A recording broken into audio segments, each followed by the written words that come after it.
Je fais très attention à nos finances publiques. Est-ce que ça parle aux Français, ça ?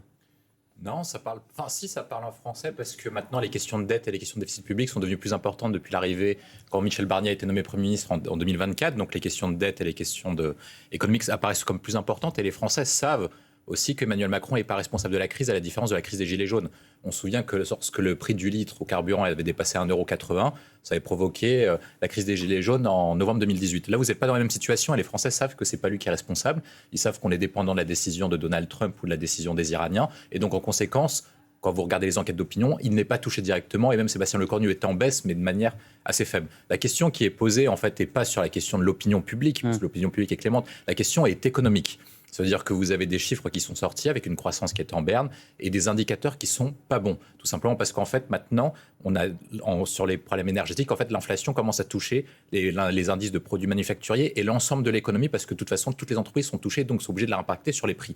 Et donc, la question qui est posée pour Lecornu, et c'est comme ça qu'il résonne, c'est est-ce que les aides permettent de faire continuer l'activité et est-ce que aider quelqu'un va coûter plus cher aux finances publiques que ça va nous coûter ? Mais il y a quand même un arbitrage qui est fait. Vous dites, on attend les décisions de Donald Trump, mais l'arbitrage qui est fait côté français, par exemple, c'est de ne pas toucher à la fiscalité de l'essence. Il y avait un arbitrage à faire, il est une nouvelle fois fait et maintenu par Sébastien Lecornu, contrairement par exemple à ce que demande le RN. Oui, mais en fait, le problème sur la fiscalité sur l'essence, c'est que quand vous faites une baisse massive de la fiscalité sur l'essence, déjà, ça coûte très cher aux finances publiques. En parallèle, en 2022-2023, on avait fait des aides ciblées, ça coûtait entre 8 et 20 milliards d'euros de bouclier énergétique. Mais donc, ça soulage le portefeuille des automobilistes. Ça soulage le portefeuille des automobilistes, mais la question qui est posée, c'est est-ce que ce soulagement permet de faire redémarrer l'activité en conséquence de cette perte économique ? On est dans un contexte budgétaire qui est compliqué, avec une charge de la dette qui augmente, des déficits publics qui sont quand même beaucoup plus importants qu'en 2022-2023, et surtout des taux d'intérêt qui augmentent. Donc si vous empruntez sur les marchés, ça vous coûte plus cher. Et c'est tout cet arbitrage qui est là. Et lui se dit, et c'est pour ça qu'il fait des aides ciblées, parce qu'en fait, il soutient des activités auxquelles, s'ils n'ont pas de baisse, ils sont obligés d'arrêter de travailler. Donc forcément, s'ils arrêtent de travailler, ça coûte plus cher pour l'État qu'ils arrêtent de travailler plutôt que de les aider à continuer à maintenir en activité. Où est-ce qu'on met notre argent ? Est-ce qu'on le met dans l'hôpital et l'école, comme a décidé de le faire l'Espagne, ou est-ce qu'on le met dans l'armement ? Quand tu regardes les grands ordres de grandeur... Dans les ordres de grandeur, c'est ce que je viens de dire. Mais ça veut dire, quand tu regardes le budget de l'État, quand tu fais la part des dépenses portées sur la police, la justice et les armées, ça représente 5 à 6% du budget de l'État. Les dépenses sociales représentent 46% du budget de l'État. On est sur un ordre de grandeur auquel c'est pas pareil. Quand tu dis qu'il faut mettre plus d'argent sur la santé, plus d'argent sur les retraites, plus d'argent sur les aides, c'est 46% des aides. Oui, alors. Non, mais les aides, les aides représentent 46% de l'économie. Le budget régalien, qui sont quand même les missions essentielles. C'est pas une aide. Les gens et les former, les soigner. Mais non, ça fait partie du budget. Ça fait partie du budget. Former, soigner, c'est un investissement. Je t'ai laissé parler.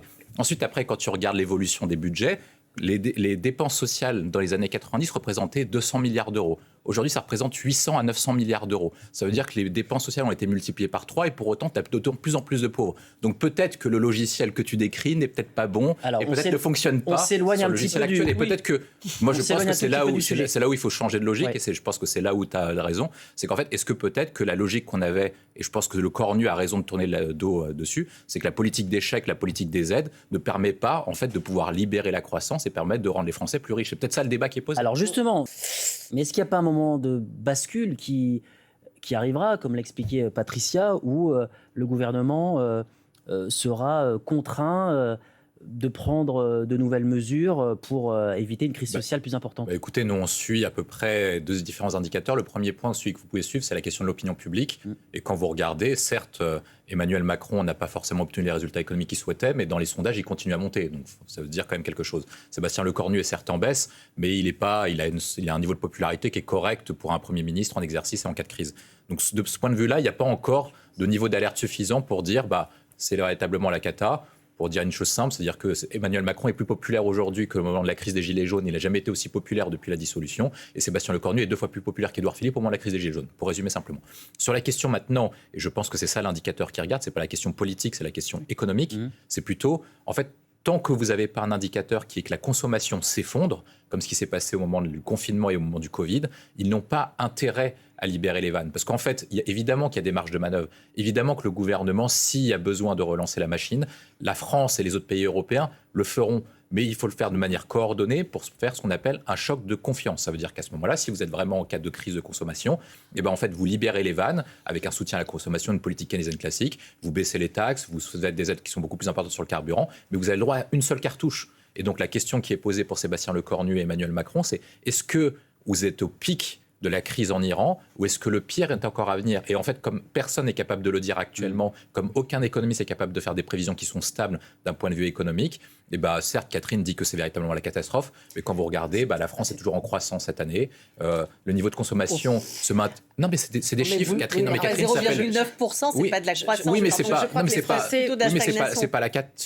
Oui, mais ce qui regarde, c'est-à-dire que vous dites que c'est la cata, mais les chiffres macroéconomiques ne sont pas catastrophiques. Quand vous regardez l'Allemagne, c'est beaucoup plus grave que nous. Il faut descendre sur terre, descendant du macroéconomique au. Je crois que les Français ne vivent pas comme ça en plus. Là, Sébastien Lecornu n'a pas de marge de manœuvre politique, il n'a pas de marge de manœuvre budgétaire, donc tout ce qu'il fait, c'est essayer de maintenir un contexte, en fait, il essaie de survivre pour faire en sorte que le pays tienne d'ici la prochaine élection présidentielle, où là, ça débloquera véritablement les choses, parce que ça a été rappelé. De toute façon, même si, quand vous regardez les deux chocs pétroliers, vous avez deux solutions en cas de choc pétrolier. Soit vous menez une politique keynésienne, comme ce qu'a mené François Mitterrand dans les années 80, et donc ça coûte très cher, soit vous menez une politique comme Reagan et Thatcher, et donc en fait, il faut faire des réformes de structure. Or, il n'a ni les capacités budgétaires, il n'a ni de majorité à l'Assemblée nationale pour faire des réformes de structure. De toute façon, il est bloqué, et donc il n'a pas de solution. Donc tout ce qu'il fait, c'est essayer de faire tenir, pour faire en sorte que le pays ne s'effondre pas, que la consommation ne s'effondre pas, et que les Français tiennent à minima avec le peu d'aide pour que le pays, en termes d'activité, se maintienne un minimum.